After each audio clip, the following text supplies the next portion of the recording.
there is really just a part of this where like you have to do it by any means necessary. And that is what's going to separate a lot of people, because the ones that are dipping their toes in, like it's really hard to get your footing if you've only got one toe in the water.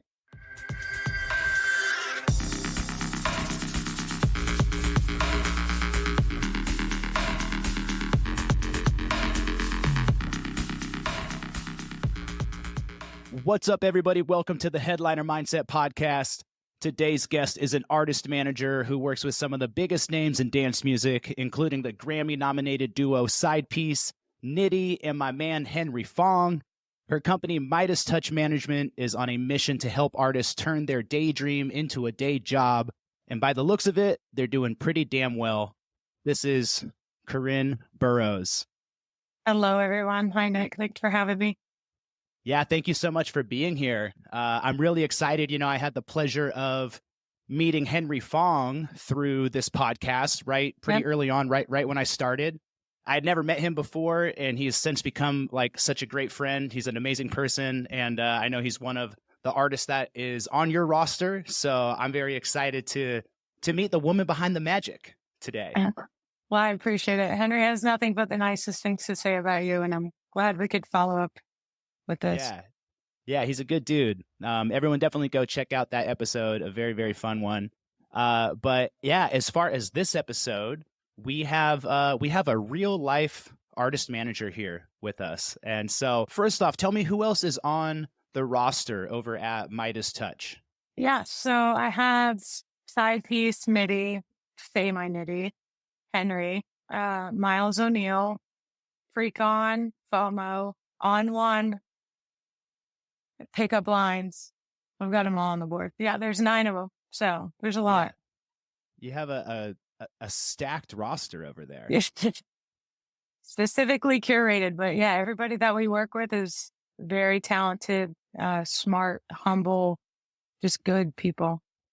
Yeah. I had the pleasure of meeting the Side Piece guys as well. They played Austin City Limits here a couple months back, and I got to go hang out with them and meet them. They were really, really amazing dudes. Also, just I feel like you surround yourself with like really cool, solid people over there. That's the goal. We're very much like family oriented. I co-manage a lot of projects with a lot of different companies as well. And, you know, we all work really well together and just try to keep that sort of like family vibe.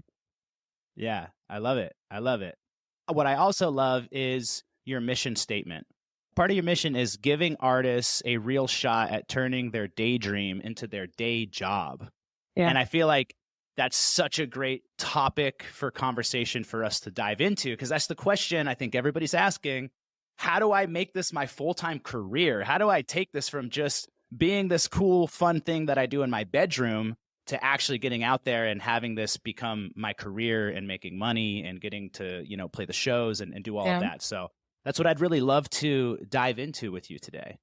Yeah, I mean, that's probably one of my favorite topics to discuss. So that's good. Before we get into that, tell me more about this mission. That's what I did. That's what I try to encourage my artists to do. And that's definitely the opportunity I try to provide the team around me. I think we all came into this industry as fans first.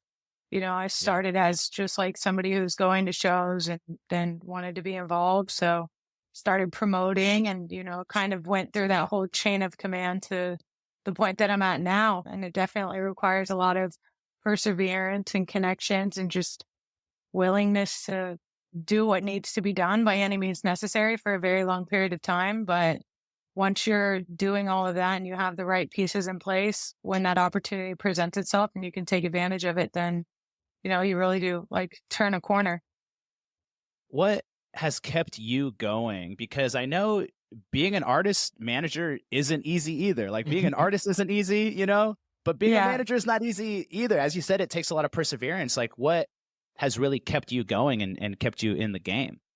I mean, I love music. I love being surrounded by creatives. I love the ability to, you know, go to work, which is like going to watch a show, you know what I mean? Flying around the country and, you know, meeting new people and watching the way that the fans respond to the artists that you sit in an office and work on every day. And then you go see a new song be played live, or, you have kind of like these epic festival moments or whatever the case may be, like those sorts of things.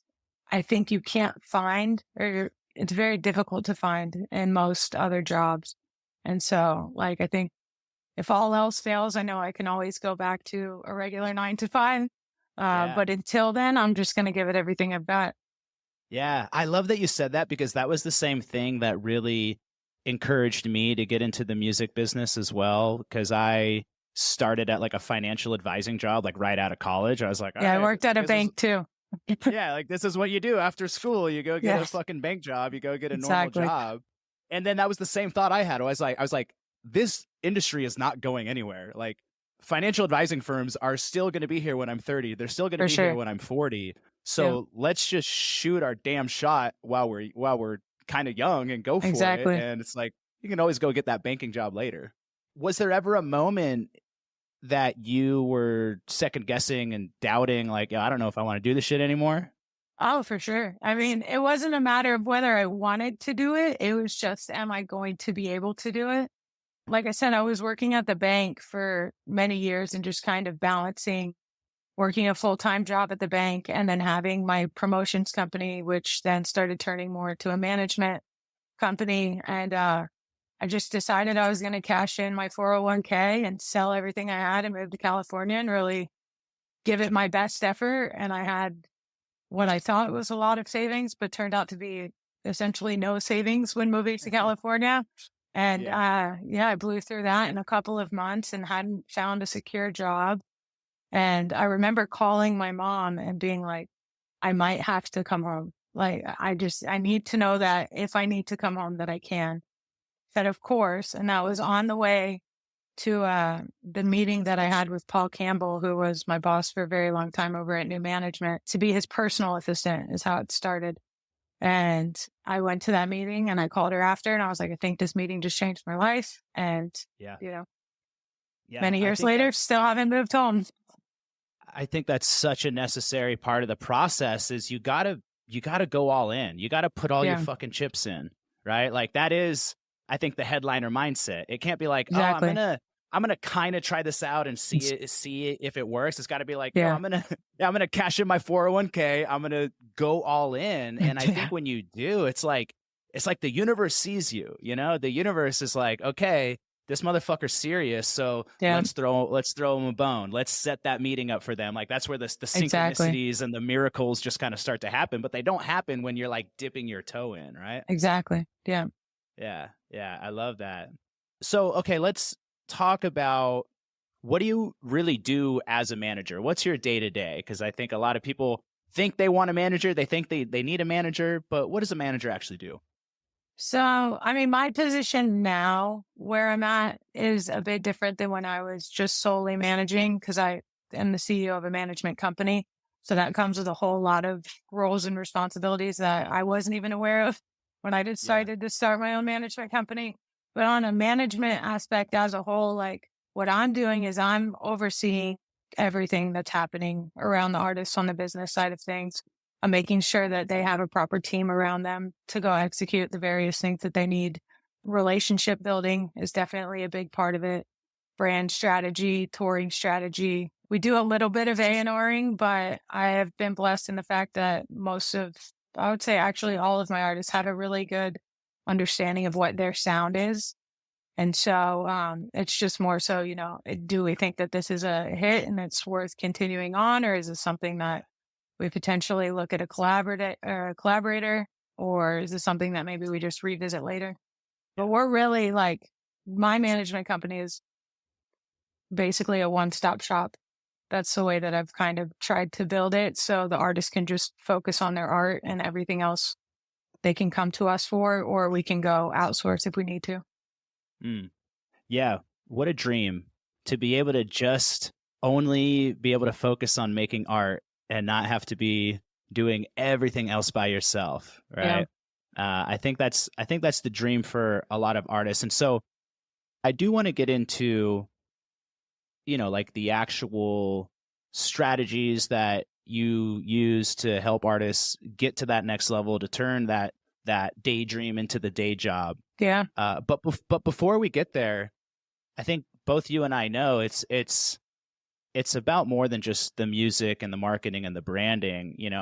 I personally, as a coach, and I still just consider myself a life coach, I'm really helping people with their mindset and their life. There is underneath all of it, like who you are as a person, Yeah. right? If that's not really there, then it doesn't matter if your music is good. It doesn't matter if your brand is good. Like you got to be the right kind of person in the first place. So I'm curious about what are some of the qualities and the characteristics that you see that are common in the most successful artists that you know?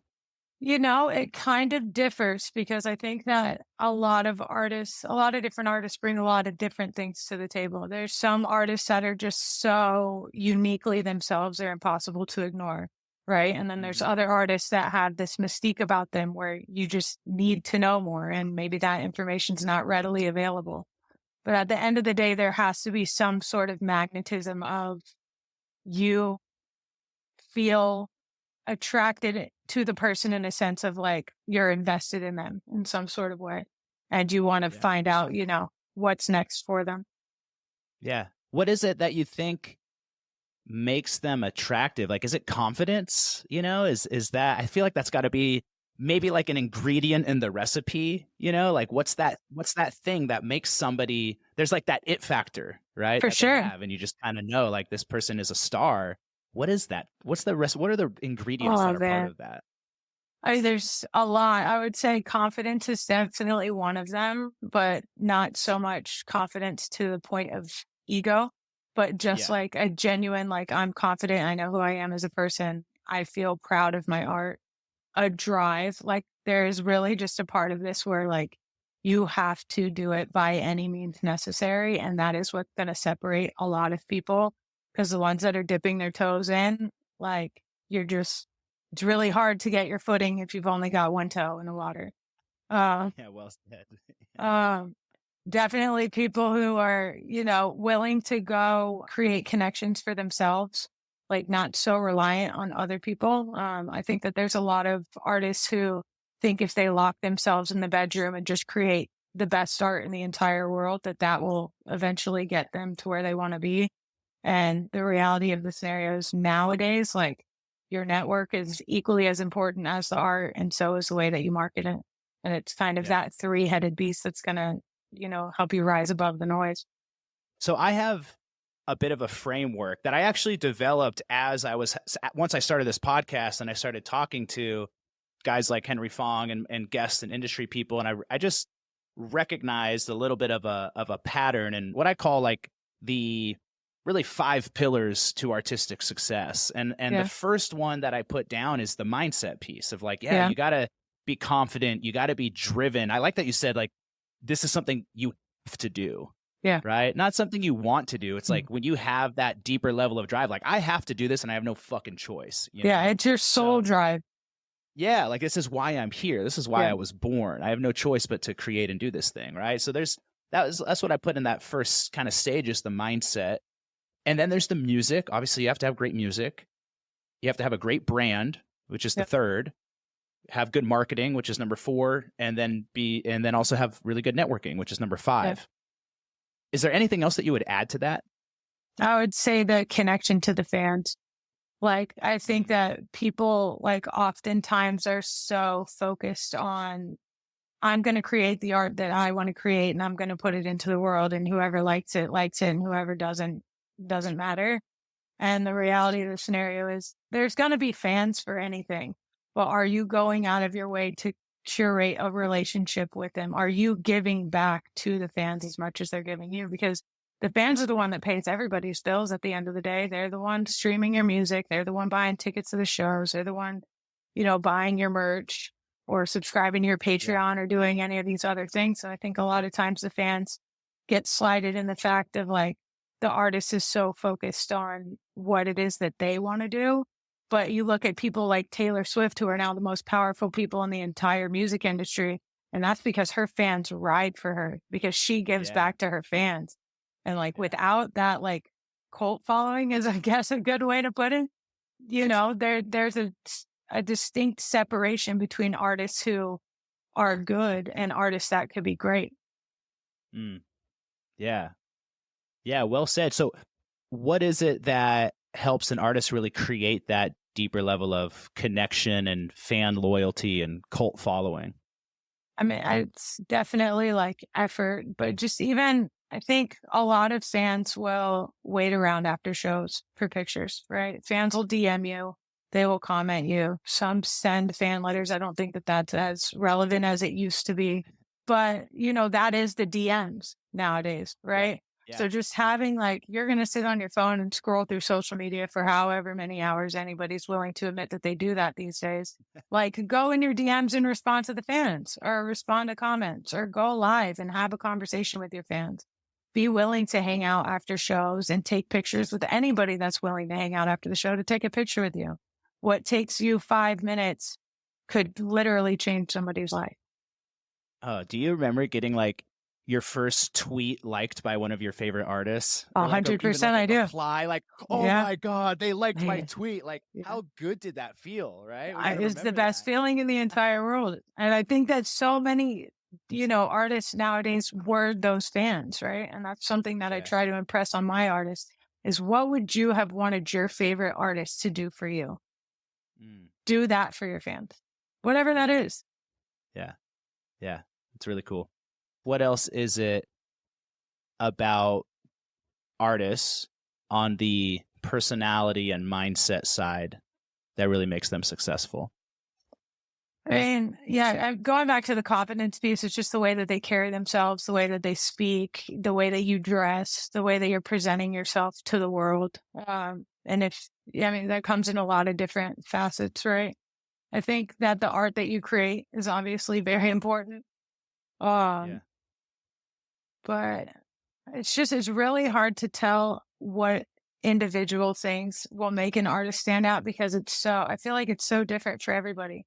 There's just some times where like you meet somebody and you have no idea what it is about that person, but you're just that magnetic pull of like, there's Yeah. something about them. That's that it factor that's so hard to define. But Yeah. it could be the way that they translate in videos or pictures or through their art specifically, or the way that they're walking down the street or drinking their coffee. There's just some sort of magnetism. I just interviewed Ben Hogan a couple weeks ago, a booking agent from UTA. Yeah. Another great episode. I think one of the best that we've had so far. Everybody go check that one out. A lot of good behind the scenes information about what it takes to get an agent and all of that. But he called it he said the same exact thing. He said, when I get on a Zoom with somebody, within like 30 minutes, I just know. Yeah. He called it the je ne sais quoi. Yeah.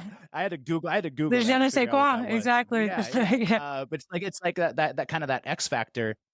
But I think that it's not something that can be manufactured or manipulated right now. So it's like anyone that's listening that's like, oh, I need to go figure out my X factor. Like, you can't go create it. You have to it really boils down to authenticity. 100%. I am doing me so well and nobody else can do me. And Yep. I, like you said, like, you know who you are and you know what you're about. And when you own that, there is some confidence that comes with that. There is this like authenticity where just like, yo, this motherfucker's just in his lane or her lane. And like, it's cool, Yeah. But it's tricky because it's like, I don't want anyone to go out there to go try to find that because you just can't create that, You have to just be authentic. Yeah. I think it's just self-reflection at the end of the day, right? Like when you're sitting alone in your room, who are you? And how do you want to present yourself to the world? Go be that person in your everyday life and make an effort to make connections as yourself. And I think people will just genuinely gravitate towards somebody who they know doesn't have ulterior motives, isn't putting on a different face, somebody that's trustworthy and just like down for the cause. Yeah. Yeah, totally. Let's get into the no pun intended. Let's get into the nitty gritty. The nitty gritty. I knew it was coming. Let's talk about what it actually takes to turn this passion and this hobby into a full-time career. Right? And I know that's a very broad, very long conversation, but I guess like, where do we start? For an artist that is young and up and coming, maybe they don't have a manager yet, or maybe they do, but they're still working towards turning this into the full-time thing, turning this from the daydream into the day job. Yeah. Where do we start? What's step number one? think step number one is the same for any business. It's what's the product? What are you selling? You know what I mean? And Mhm. whether that's if you're not a producer yet, which I think everybody, at some point you have to figure out the production element to be an artist in current days. If that's just your sets, like what is it about your sets that sets you apart? Or what is it about your content that sets you apart? Or Mm. your productions or, any of those things is what's the product? What are you selling? Because once you know that, then you can go have conversations around it. But until you've identified at least what's the singular piece that separates you from everybody else, I think you're going to have a hard time. Yeah. How do you differentiate yourself in the marketplace? Yeah. Yeah. And I think a lot of that comes down to the authenticity portion of that. Yeah. Yeah, for sure. Okay. So having a great product, understanding what it is that you're bringing to the table, how you're doing it differently in a unique way, the music, the content. For you as a manager and your artist, you said like they've pretty much got that part down. It sounds like you said, you don't really help so much with like the A&R side of it. Like, is that more so on the artist to really figure out, or do you as a manager also really help them figure out kind of that differentiating factor? It depends. Like there's some artists, like I work with a lot of artists who are very versatile in their productions and they can make a lot of different types of music. And Yeah. so I think that over the years, we've been able to figure out, if there's one specific direction that's resonating with fans more than others, or if there's one specific direction that's resonating with the artist more than others. I think that those are the two pillars that you want to kind of look at is you're either going to go create something that every single day you're down to wake up and go create, or if you're down for whatever, then just go create things that are working and that fans are, kind of expecting and wanting from you.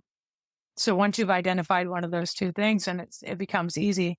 But getting to that point of what is fulfilling for yourself or what the fans want from you, that's a really difficult journey and oftentimes takes a long time to figure out. Yeah. Yeah. It takes a lot of experimentation as well. Yeah, Like you got to put stuff out if you want to see what's resonating. I think that this is something I've been seeing a lot of people struggle with because I think there's a lot of, I don't know, perfectionism, wanting to do it the right way, wanting to definitely. like get everything dialed in and perfect. And I don't know, I think the only way you're going to know what works is just to put shit out and see what works. We started doing this practice with all the artists that I think has been really helpful. And it can be done with a management team. It can be done with a circle of friends, but it's just compiling all of the music that you have and then doing a listening session.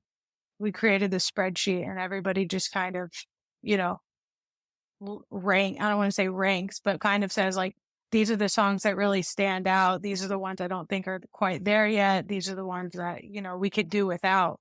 And a lot of different opinions coming into one place, you're able to see, okay, a lot of people resonated with this, or only a certain amount of people resonated with this. So you're able to kind of look at it objectively on a larger scope of like, what is it that, more people are expecting out of me or feels like the product I should be creating. And that's been it's been very eye opening. Hmm. Yeah. And that is like consisting of your management team that's Yeah. giving So all the feedback. Yeah. yeah, and we have a lot of different people in the management team. We have people who are doing social media, marketing, PR, uh, administrative stuff. So it all varies, and we're all fans of different kinds of music. And so Yeah. it's just like when you hear, a Henry Fong song, what of these stand out as a great Henry Fong song? And it's not that the song may not be great. The song may be great for a different artist, or it may need another collaborator. But being able to look at it under that lens has been incredibly helpful. And I think has kind of set the artists up for the year that a lot of them are about to have.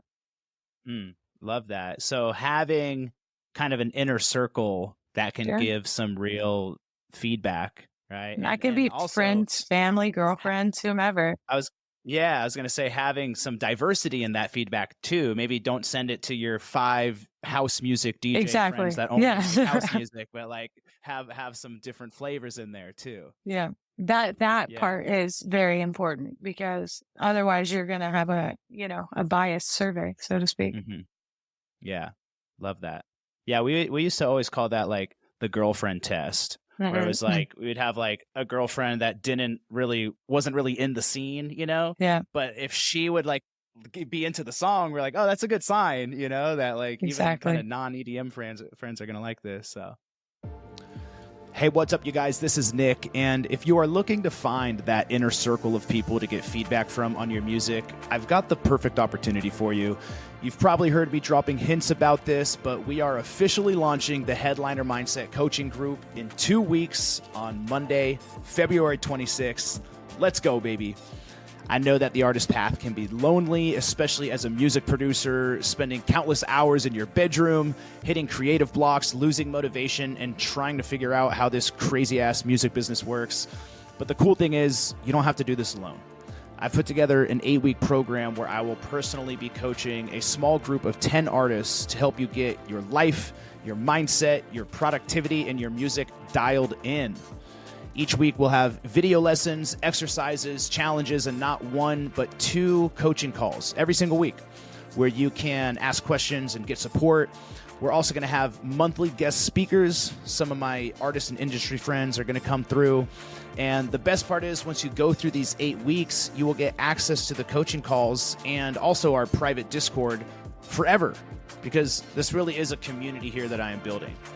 Once you are in, you're in. You're part of the family, and not only will I be there to support you, but this entire community will be as well. I've already ran 10 people through the program, and we had a blast.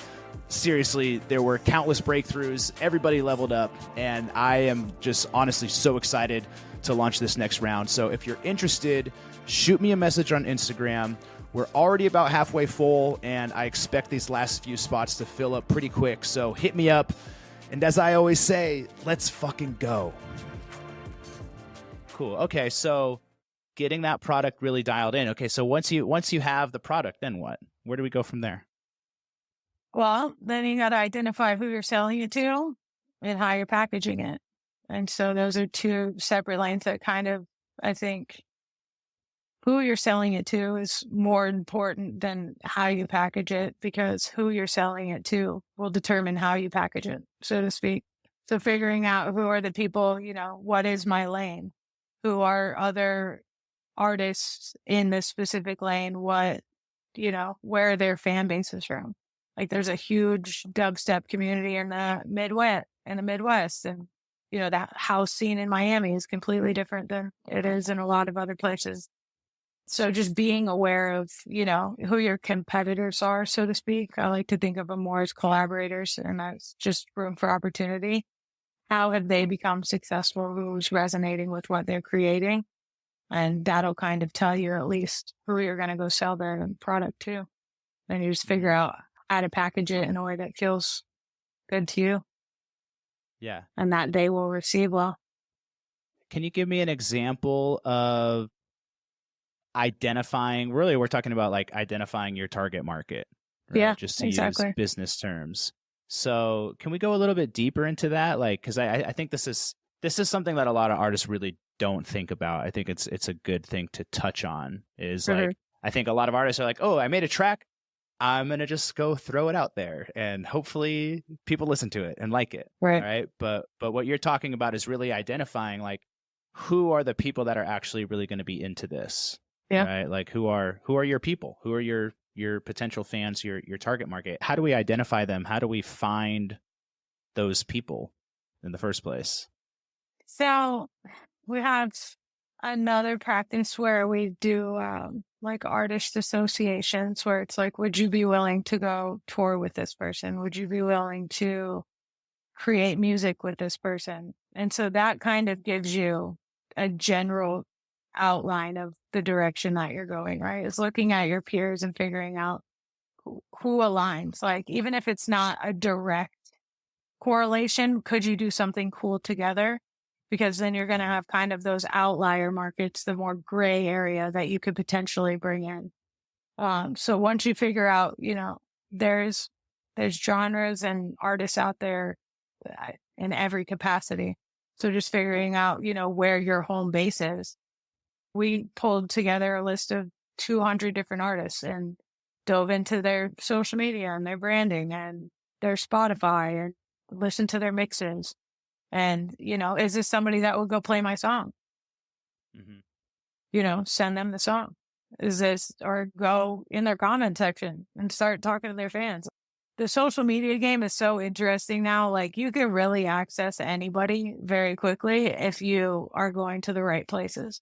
So I would just start with, who are my peers that this would potentially align with, and go try to create relationships, go to their shows. You're going to meet a ton of fans that could potentially transition into your fans at one of their shows.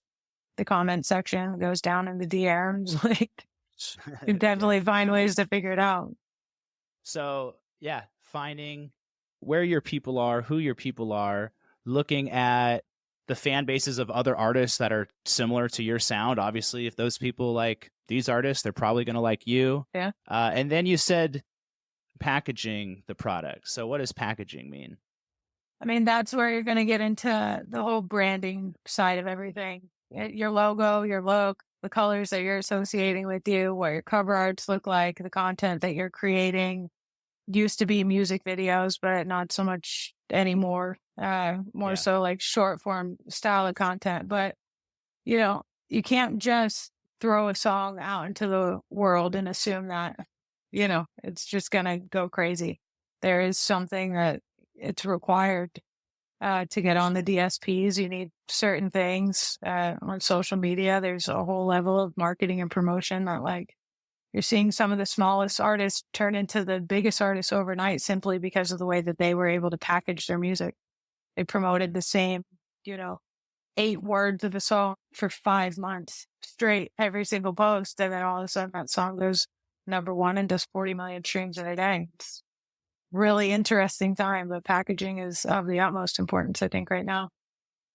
How do you, in your own words, how do you define what a brand is? Because I feel like it's this sort of like enigmatic. It's like it is the visual representation, but it's a little bit more than that. Like, how do you define a brand? If you were explaining it to somebody that didn't really know what a brand was, how do you define it? I would define it as the overall look and feel of the project. And I think that also goes into the way that you're communicating with fans is a part of it. The music that you're creating is definitely a part of it. And then there's obviously the more visual element, as far as like colors and fonts and, what your logo look like and those sorts of things. But branding is very enigmatic in that sense of, like, it's very difficult to nail down. And I think once you found that sweet spot of all of these things align, and that was something that Paul Campbell taught me pretty early on, is that there's just certain things that need to align with the brand. And that does the music that you're making communicate, the way that you're communicating with the fans, the sets that you're playing, the way that you look, and the more visual representation elements. If all of those things are aligned, then you have the basis for a really good brand. Yeah, they need to be cohesive. Exactly. Right? Yeah, for sure. I love branding. For those of you that have been listening, you've heard me talk about branding a lot, work with the Cult Creatives on the side, which is a really cool branding and marketing agency. So if y'all want to learn about some branding, hit me up. We got you covered over there.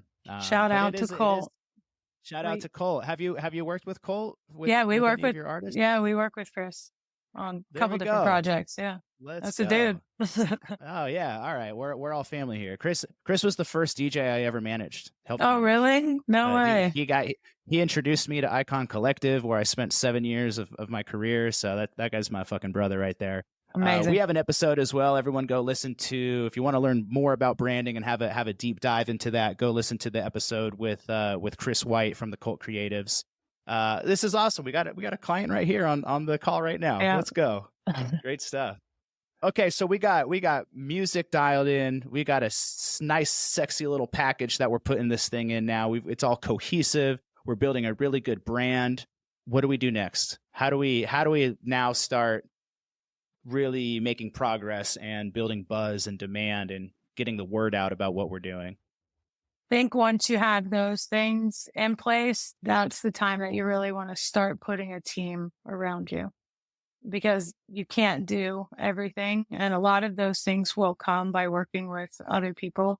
I like the cult creative conversation for branding, for instance. That's, if you're an artist and you're able to go create the music and know exactly what content you want to create and also all the visual elements, then great. But I think that those people are few and far between. But if you can at least have the definition of the vision that you're going for, then finding those people to put in place to go help you execute that. And those are going to also be the people that are advocating for you daily. They're having conversations about you. They're excited about what's going on, and they're communicating with their networks, and through other people is how you expand your network. So who are some of the first team members that we want to find as we're building this team? It depends on the direction that you're going. I would say that if you have a heavy content focus, the first person I would try to find is like a videographer and a video editor, because those are going to be the people that are, helping you knock out the daily stuff. Your time is not going to be best spent editing videos. But if you're not a content creator, so to speak, and you are creating a bunch of music, then somebody on an A&R side to kind of help you bounce those ideas off of that have different relationships with various labels.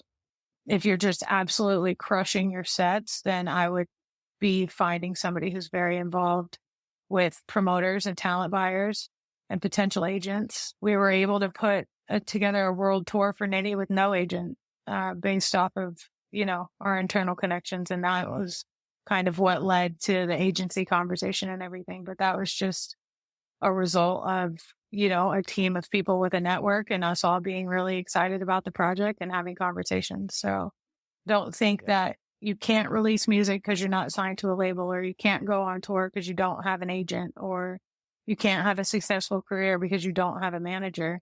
It's just being able to pull whatever resources that you have together and build that network until you get to the point that you feel comfortable, and then just go all in. I love that. So that networking piece is coming up now. And I think that is so huge. As they say, your network is your net worth.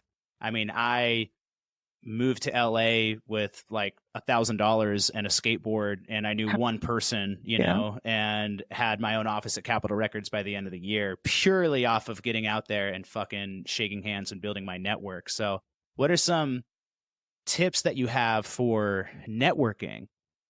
I mean, you just have to get out there. You can network online, but there's just a difference of being in people's faces and having a conversation and then having like a connection with you that can't be done through the phone. Like, you can have internet friends and people that will advocate for you, but like, you go have lunch with somebody and it's a really good conversation and you download them on everything that you have going on. They're going to go have that conversation with other people. And it's like, I cannot express how important it is to go be involved in the scene. If you are in a place where there's not a very big local scene, like, save some money and invest to going to a music festival. Like, be doing everything that you can to go meet other people that are like-minded individuals that are going to be down for your mission and advocate for you. And if you continue to do that, it expands so rapidly, because every single touch point that you have also has a network, and it's going to spread in all those individual touch points. Yeah, I like that you bring that up, because on the one hand, it's great to live in LA and be able to go to all the clubs, and that's obviously a hot spot, or, New York or Miami or maybe some of those bigger cities. But if you are listening from buttfuck nowhere, Kansas right now, like you said, save up your money and go to Miami Music Week. There's a week where every industry person is out there every year. If you want to go to Europe, go to Amsterdam Dance Event, go to ADE, go meet every record label, go to EDC, for Vegas, whatever Vegas week they have out there. It's like the entire industry are in those three cities once a year. So you could just go to those and still do pretty damn well. You can set up some of those connections online, but to really lock them in, and like you said, go get coffee or go get lunch or go have a beer with somebody, like that's where those relationships become friendships. And Yes, like we all want to exactly. help our friends, right? Like I'll bend over backwards to support my friends. And that's, I think, where we ultimately want to get to, right? Definitely. And it's hard Yeah. to ignore somebody that's just been in your face, a lot of times it's like an opportunity comes up and you just immediately go think of whatever's the freshest thought. And so if you are far away and, you can just constantly like be commenting or just be supportive, show your support, I think is a big thing because people that feel support from you are more inclined to give support in return. Mm. Yeah. Yeah. It's about what you can give, right? If you're Yeah. only out there just asking for favors and trying to take, Don't do that. even just, yeah, you're not going to get very far in the industry or in life. Yeah. Well, now I was just talking about this with, I think, one of my clients, because I also do think that there is a lot of value in having just the online presence, Yeah, for right? sure. Where, let's say we meet and we have lunch and maybe nothing happens in that moment. Maybe it's more of a just planting the seed. But then, maybe I was in your DMs and we had a conversation, even just through the algorithm, my stories are now going to pop up and my Yeah, content is now going to pop up more. So it's like, we might not be doing business in that moment, but you just keep seeing my name pop up, even like unconsciously. And then you're kind of a top of mind for people that way. And I'm just seeing this so much with the podcast too, where people are just like, oh dude, I'm seeing the clips, I'm seeing your stuff. So, don't want to discredit, like, also be online too, and just for be showing sure. up and building your brand and putting your stuff out too. Cause people are watching, you can go look at your Yeah. stories. You're like, oh, this motherfucker's watching all my stories. He doesn't say nothing, but he's watching it. Right. I mean, but even jumping in the DMs or, making the comments or whatever, even that sort of exchange, I think goes a lot further than just mindlessly scrolling through people's stories. And it just goes back to that touch point of like, I look at everybody that you meet as a puzzle piece and you may not know where it fits in the moment, but if you hold on to it, you'll find the right place for it. And Yeah. so just being a puzzle piece for other people is also very important, right? And it's like, I'm here, I'm available when it makes sense. Let's find a way to work together. Yeah. And this is where I think it comes back to, you have a roster of like really good people, right? Like good people, they're humble. I can't say enough great things about Henry. He's just a solid fucking dude, right? Yeah.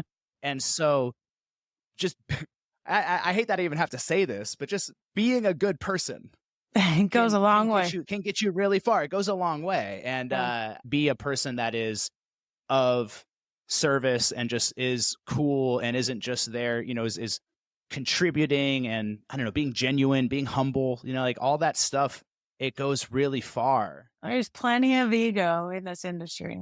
So there's plenty of it. You'd be remiss to not find it somewhere. But that, I think it makes people stand out, It's like, oh, wow, that person was just a really genuine, nice person. They didn't have any ulterior motives. I didn't feel used. And that is one of the biggest things that we look for, because I've worked with a lot of artists over the years, and I think that the ones that I always find myself gravitating towards are just the ones that like feel like friends and family, because those are the ones that you're down to ride till the wheels fall off. Yeah. Yeah. And you know what it is? It is seeing somebody as the person that they actually are, not as the job that they do. Yes. Right? Where, when I see one of my artist friends, I'm like, I'm not going to call you your artist name. I'm going to call you, I'm talking to John, I'm not talking to the fucking brand right now. Yeah.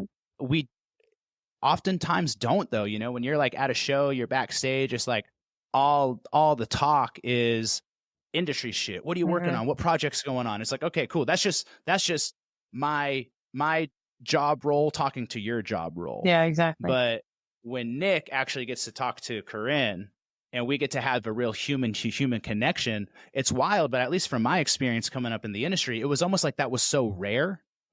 When I would be with somebody and I'd meet them, and we used to go to Control all the time. That was the Friday night party at Avalon. Yeah, that was like every Friday night we're out there, and everyone's talking about all this, their career stuff that they're doing, and it was like I would just be like, hey, how are you doing? Yeah. You know, like how, like what's going on with you? And just also showing like a genuine curiosity, not necessarily about what you do, but like who you are, Yeah. you know?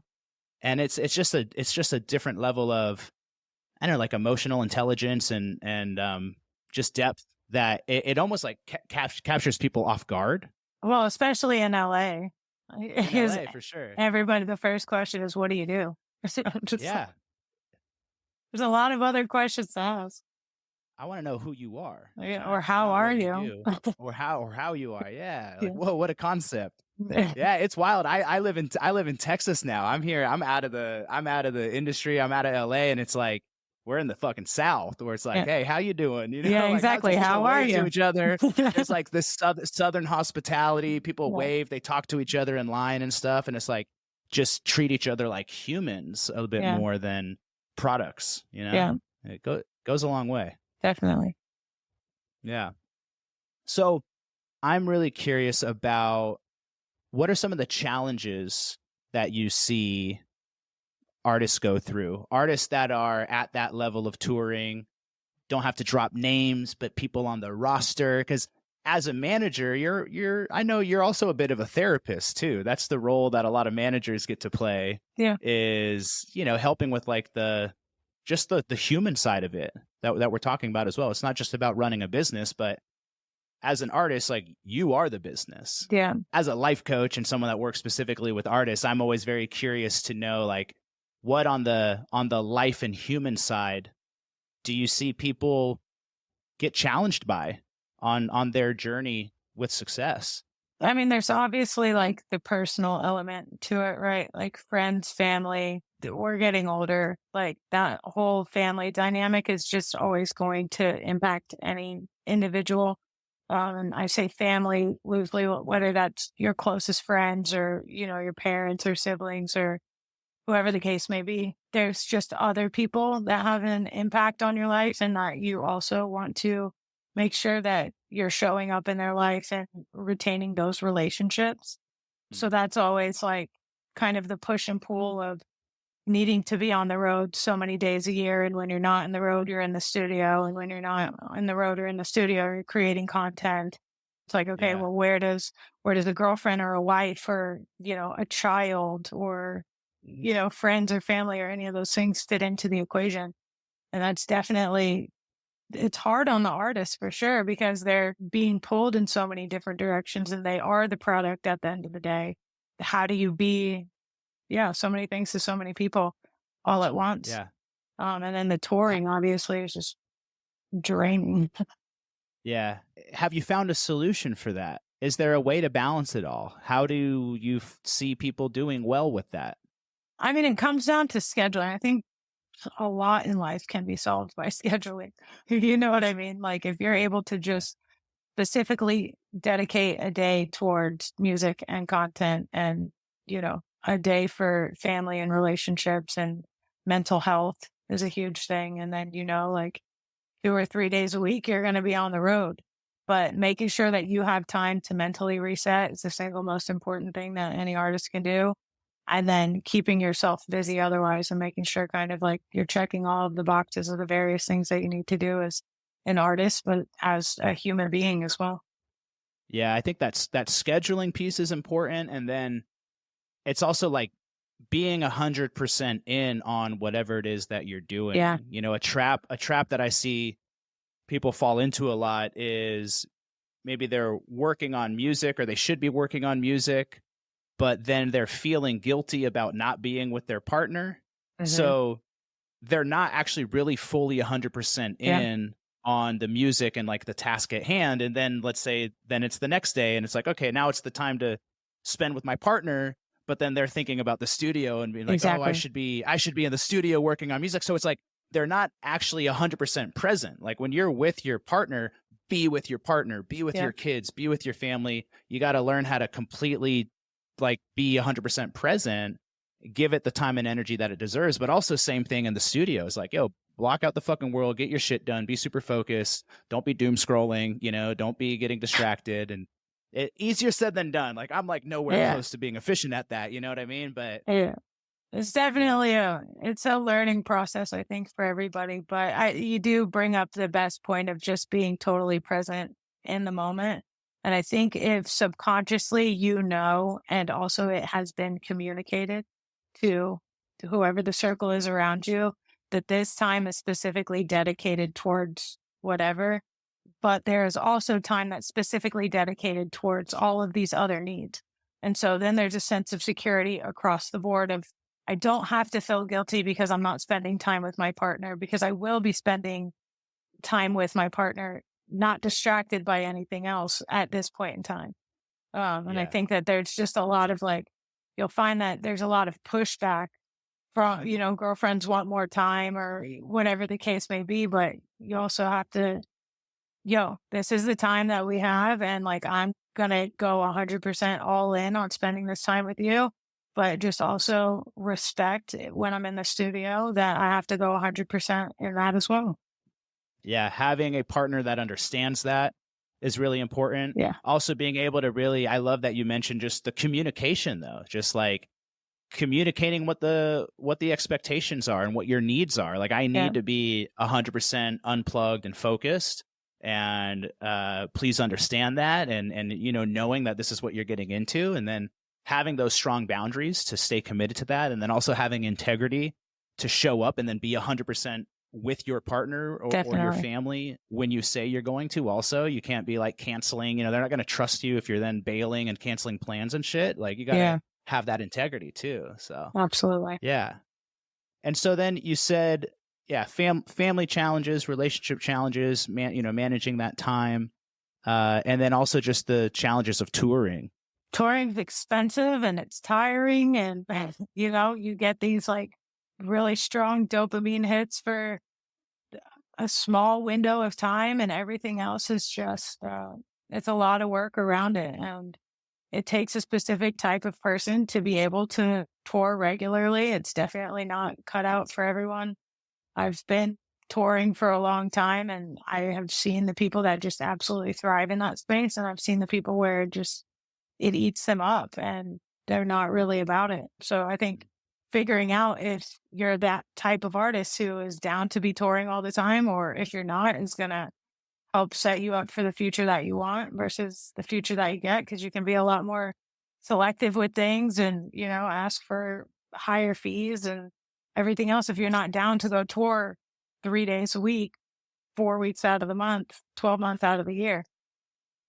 Yeah. But it's exhausting and it's lonely. And that's also why having a team is so important. It's like you are away from your friends and family. And, it's difficult when you are by yourself, which I would encourage everybody as soon as it's financially possible for you to have a touring partner in whatever capacity that is, a tour manager, a videographer, or just somebody that you know in those markets where you can go and link up with them and get some FaceTime.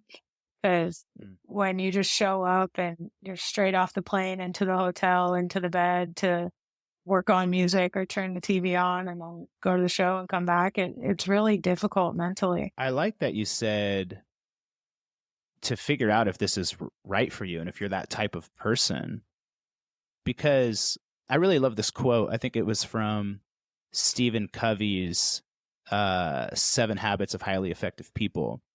And he said, you don't want to climb the ladder of success and then realize that that ladder was leaning against the wrong wall. Yeah, exactly. Right. And that's something to really think about. Like, do I want to climb this ladder? Do I want that lifestyle? Is that really what I want? And I've talked to a good, handful of artists and even industry people as well that are just like, yeah, I realize that isn't really the life that I want, And they find out years later. Yeah.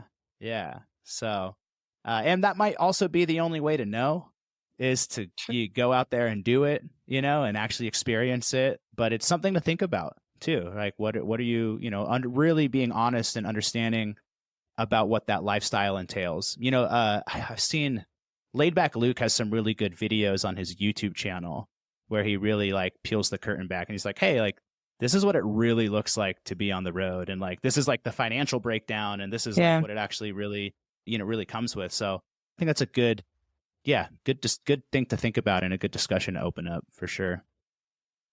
My final question for you is what are you excited about right now?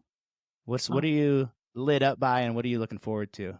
oh, we have so much amazing music about to roll out. That's my favorite thing about, the variety of artists that we work with is that there's just so much different style of music that's coming out. We're doing a lot of really cool festivals. Miami Music Week, I'm very excited about. That's always one of my favorite weeks of the year.